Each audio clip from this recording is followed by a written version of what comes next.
Welkom bij Extra Journaal, nieuws uit Curaçao, vers van de pers.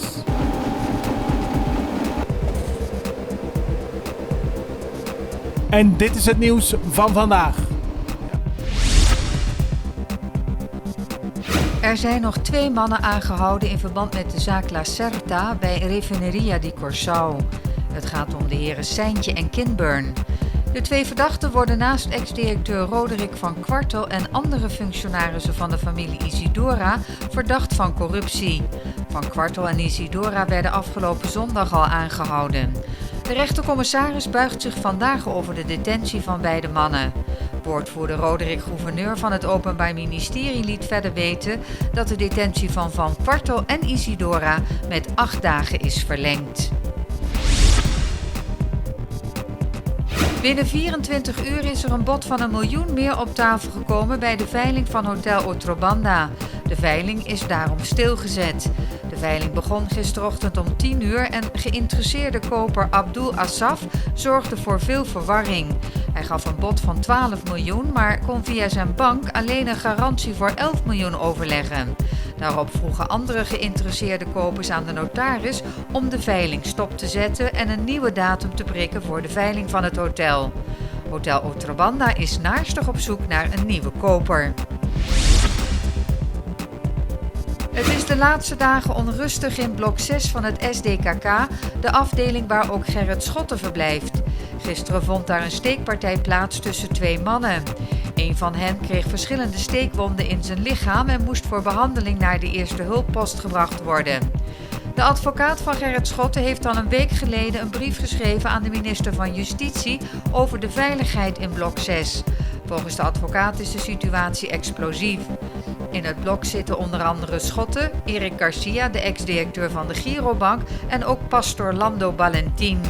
In de brief geeft de advocaat ook aan dat de situatie voor de ex-premier verslechterd is sinds de aanstelling van een nieuwe functionaris in de gevangenis die een verleden heeft met Schotten. Hij zou een geheimagent van het VDC zijn geweest in de periode 10-10-10 en onderzoek hebben gedaan naar Schotten. De minister van Justitie heeft nog niet gereageerd. De urologen hebben naar aanleiding van een open brief aan de minister van Gezondheid en Welzijn afgelopen week een verzoek van haar gekregen om de brief van afgelopen november nogmaals te sturen.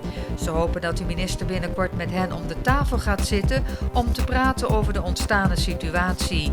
Er is een tekort aan instrumenten en materieel in het oude ziekenhuis, maar er is nog niet bekend of dit in het nieuwe ziekenhuis ook het geval is.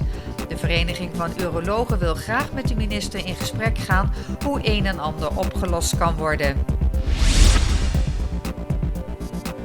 De toerist die gistermiddag met behulp van een helikopter van de kustwacht gered werd op Klein Curaçao is in de loop van de dag alsnog overleden. De Duitse toerist was samen aan boord met zijn gezin van een pleziervaartuig toen hij aangaf zich niet lekker te voelen. Men heeft geprobeerd hem ter plekke te reanimeren en hij is naar de eerste hulppost getransporteerd. Men neemt aan dat hij een hartaanval heeft gekregen. Er komt een onderzoek naar de resultaten van de verkiezing van Miss Universe Curaçao. De afgelopen dagen is er op social media veel commentaar geweest over het resultaat. Op 20 juni werd de verkiezing van Miss Universe Curaçao gehouden bij Santa Barbara en het duurde vrij lang voordat de uitslag bekend werd gemaakt.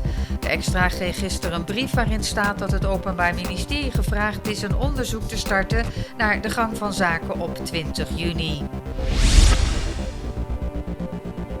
Ozzie Albies, speler van de Atlanta Braves, heeft gisteravond zijn 13e homerun van het seizoen genoteerd. En ook Randolph Odubert, de uit Aruba afkomstige speler, maakte gisteren een homerun. Het was zijn 5e van het seizoen voor de Lincoln Salt Dogs. En in de minor league maakte de uit Curaçao afkomstige Ademar Rafaela, spelend voor de Norfolk Tides, gisteren 2 homeruns. Dit was Extra Journaal met nieuws uit Curaçao in het Nederlands, elke doordeweekse dag. Tot de volgende keer.